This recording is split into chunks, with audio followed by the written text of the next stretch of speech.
Salvage Operation by Christopher Gorham Calvin. Spoiler warnings. Major spoilers for Pendant of God. Allison Drexmoor stared out of her tinted car window at the crowds of protesters waving picket signs and shouting phrases that were indecipherable, yet clearly negative, and clearly aimed at her team's presence in New York City. Her driver pushed forward slowly, navigating both the crowds and damaged roads, which were still marked with periodic holes that ranged anywhere from baseball to fitness ball in size. The holes had scorched edges, which served as the opening to tunnels that burned deep into the earth, where they had caused chaos with New York's sewage, electricity, and public transit systems. Many who had witnessed the formation of the holes claimed they had been made by falling stardust, bright, sparkling shimmers that had come from tears in the sky during an event that was now being referred to by the media as the day the sky opened. Allison didn't have the scientific background to make a determination as to the celestial nature of the hole's origin. She also wasn't sure she believed the religious and apocalyptic implications that a sudden collapse of the heavens onto Earth implied. But one thing was certain. Something had rained destruction upon New York City. It had avoided advanced detection, covered a geographic area rivaled only by nuclear bombs, and, until its abrupt cessation, appeared to have been growing in both size and intensity. One of Allison's military connections had been trailing what was believed to be an ancient artifact through the city just prior to the event, and despite her misgivings about the artifact's religious undertones, she couldn't deny that the timing of the two activities was a little too coincidental. If the artifact had indeed been the source of the destruction, then it was already too late to do anything about it. But if something else not yet identified had produced that level of devastation, Allison wanted to find it, and to control it. She glanced at the live news broadcast streaming to her phone. It was from a national network, one typically obsessed with criticizing even the most minute faux pas of politicians, but which also jumped at the opportunity to cover broad-reaching events that had the ability to grip viewers' interests and, in turn, haul in premium ad dollars. The reporter on air was recording from Rockefeller Center, not too far from where Allison was now. She was mentioning the arrival of a government team the day before, Allison's team, and explaining how protesters wanted answers for what had happened to their city, rather than a squad of men in black who would surely try to bury the truth beneath lies and false evidence.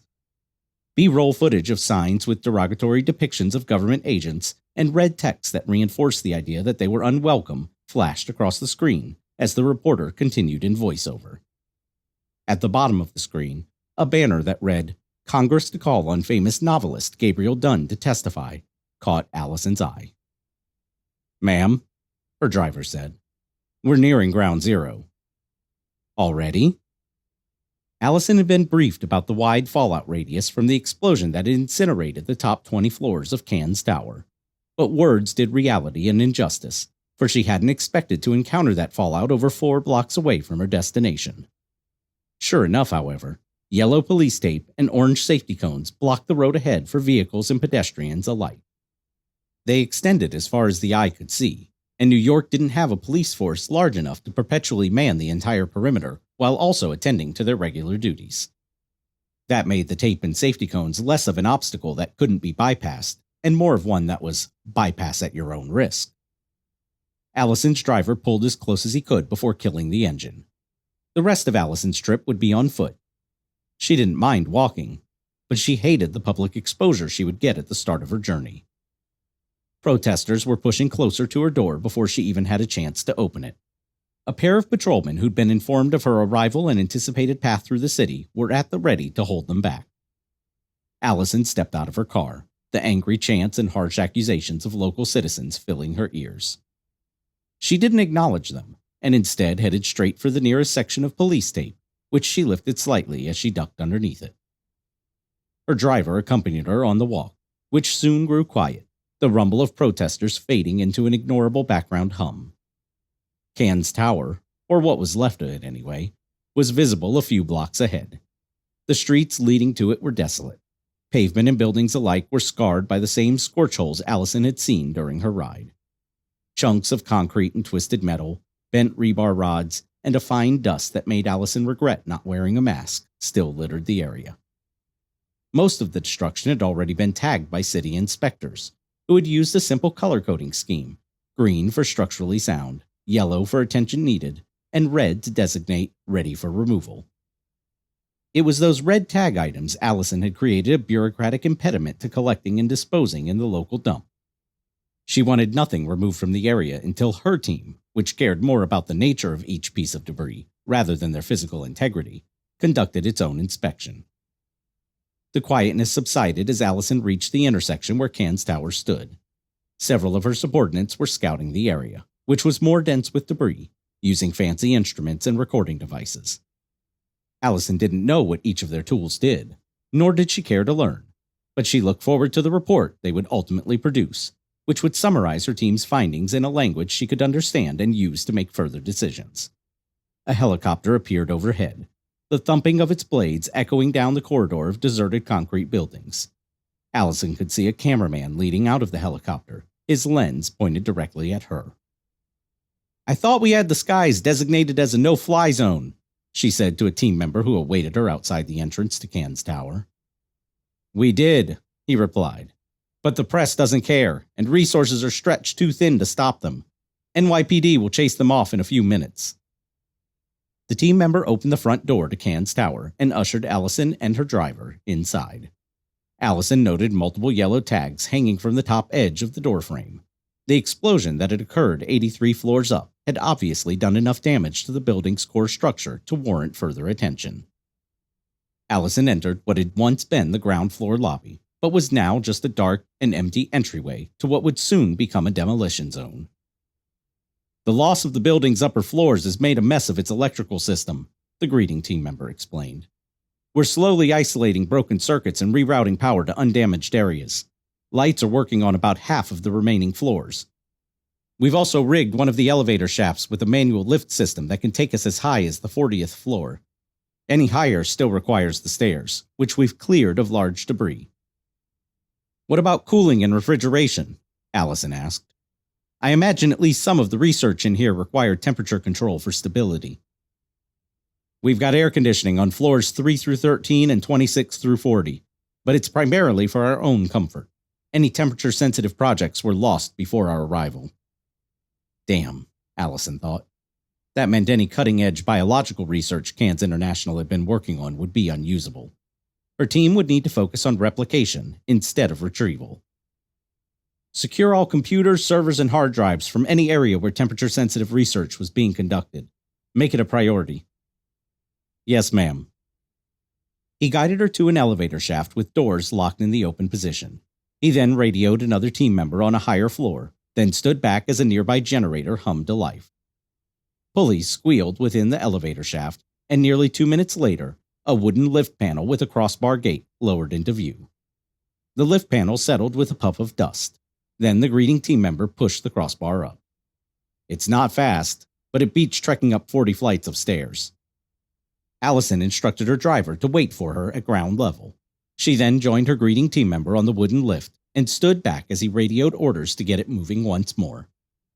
As promised, it was a slow ride. But that wasn't necessarily a bad thing. Just like at ground level, her team had locked the elevator bay doors on each floor in their open positions. Passing them at slow speeds on the way to 40 gave Allison a bird's-eye tour of the status of Can's tower. The lower floors were the least damaged, the only thing odd about those with both lighting and air conditioning being the lack of employees hard at work. The higher floors, especially those past 30, showed more evidence of the catastrophe that had taken place there. Ceiling tiles and overhead lighting had occasionally caved in, exposing wiring and insulation that would normally be hidden from view. Visible cracks marked the surface of walls, likely a result of the shockwave from the overhead detonation. Heavy production equipment had shifted from its standard position, and more lightweight gear was overturned or lying broken on the floor, the way one might expect it to look following an earthquake. "We're still wrapping our heads around everything Porter Cans had in motion in this place," the greeting team member explained as the lift slowed to a halt at floor 40. "The sheer amount of viable products is unbelievable, and I can't even speculate about the R&D potential." Allison stepped off the lift and into a corridor where she could see 3 more of her subordinates photographing inventions in progress that appeared militaristic. "That's why we need to take it all. Every product, every blueprint, every record. We won't know what diamonds are hidden in the rough without unrestricted time to sift through it all. The greeting team member trailed behind her as she walked down the corridor. That could be problematic. Cans International is a public company. There's a war brewing between its shareholders and remaining executive team. Some want to sell the company off to recoup whatever investment they can. Others want to pick up the pieces and restructure operations. Either way, both the existing product base and in-progress R&D are going to be integral to the company's valuation or future success. Allison shot him a displeased glance. Not my problem. She pointed toward a closed door with a yellow tag hanging from its handle. Is that the stairwell? Yes, ma'am. You can take it as high as the 74th floor, though I wouldn't recommend going past 71 until additional repairs are made. Allison opened the stairwell door. She expected it to be dark inside, momentarily forgetting that the top portion of the stairwell had been blown off, exposing it to the natural glow of sunlight. Crisp outside air swirled with the odor of burnt metal within. Allison's nose twitched at the smell, but didn't stop her from proceeding into the stairwell and peering up, where over 30 floors away she could see a sliver of blue sky. Have you been to the top? She asked. Just once. It's disturbing. It might be disturbing, but the way he said it came across to Allison like a challenge. She started up the first flight of steps. What's the status of these floors? Largely unknown, the greeting team member replied as he followed. We performed an initial walkthrough of each one, but we're saving more thorough analyses for after we got a second lift working in the upper half of the building. Manufacturing or research focused? They seem to be a mixed bag, but we'll find out for sure once we advance the core team to these levels. As I said earlier, it's hard to wrap your head around everything, Allison finished for him. I heard you the first time. They had made it 6 flights, only a fifth of the way to the top, and while Allison still had plenty of energy left in her, she knew how quickly a climb against gravity could drain it. Save your breath, she told her subordinate. We have a long way to go. They continued in silence, eventually passing the 50th floor, then 60th. The doors connecting the stairwell to each adjacent hallway were mostly shut. Allison paused at the ones that weren't to catch her breath and peek at what scientific advances lay beyond, but she didn't bother with the doors that were closed. They reached the 70th floor. Allison's calves and thighs were tight and throbbing with anaerobic burn. Her lungs were trying to take in rapid gulps of air, but Allison suppressed their natural movement to maintain a professional posture. She assessed her accompanying team member. He was leaning back against the stairwell wall, his skin glossy with sweat and legs trembling. Allison could see why they wanted to get a second lift working before tackling these floors more thoroughly. We're almost there, she said. Then she started up the next flight of stairs, which ended in 2 pieces of caution tape crisscrossed to make an X, deterring advancement to the 72nd floor. Allison peered past the tape at the blue sky which now filled more of her overhead view. The wind up here howled as it scooped in and out of the exposed stairwell shaft. The walls creaked, something Allison hadn't noticed on the lower floors, the building's instability closer to the detonation point evident. And the stairs themselves had taken damage from that detonation, with railings broken and chunks of cement footholds missing. Allison didn't need caution tape or yellow and red tags to tell her the next section of the stairwell wasn't up to code. For a moment, she considered turning back, but then she realized that doing so wasn't in her nature. She swiped the caution tape aside and continued up the next flight of stairs. Allison heard her greeting team member shuffle in hesitation. She didn't need him to accompany her farther, so whether he did at this point was his own decision to make. By the time she was rounding the stairs to floor 73, however, she heard his footsteps closing the gap between them. Allison stepped cautiously, testing each stair, wall, and railing for stability before trusting it with her weight.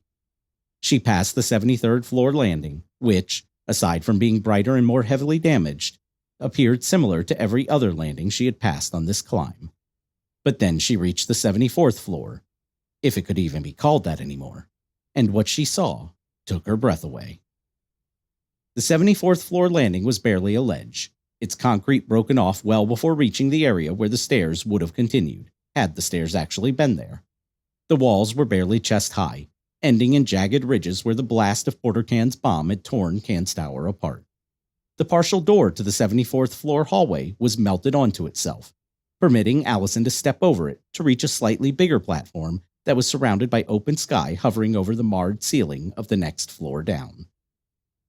This was all that remained of the 74th floor, and anything that had been above this point had either been incinerated or was now scattered in pieces on the streets of New York below.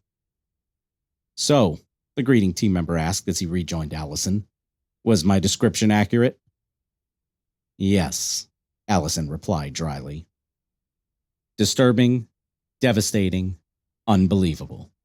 They were all valid descriptors for what surrounded this perch hovering 74 stories above ground level. And to think, over 25 more floors originally stood above it. Over 25 more floors, now wiped from existence." Allison considered what had transpired in the city just before the bomb went off. Had New York been on track for the same fate had the attack on it continued? Would the rest of the country have followed? The world? There was no way to know, but that it was even a possibility was all the reason Allison needed to justify her desires. "Claim it all," she said. "The entire company. The investors can have the building, any land it owned, the rights to any contracts it had entered into, but the inventions, the patents, and any R&D belong to us now." "We'll get pushback. Are you sure you have the authority to—" "It's a matter of national security," Allison said, cutting off his speculation. "In that respect, I have ultimate authority." She scanned her bomb surroundings once more. "I want pictures of this. Video, too. Let Cannes International's investors or management try to stop us. There's not a judge out there that'll humor them once he or she sees this." With nothing more to say, Allison stepped back over the melted stairwell door and began her 34th floor descent. "And if anyone asks what we plan to do with this stuff," her accompanying team member called after her.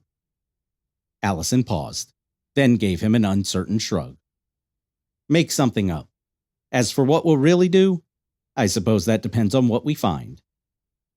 A flood of potential ideas rushed through her mind. The entire cache of Cannes International tech at her disposal was a promising proposition, one that opened up opportunities Allison had only previously dreamed of. She buried the thoughts, knowing she was getting ahead of herself, but not before a devious smile slipped across her lips. "Whatever it is, it's bound to be interesting."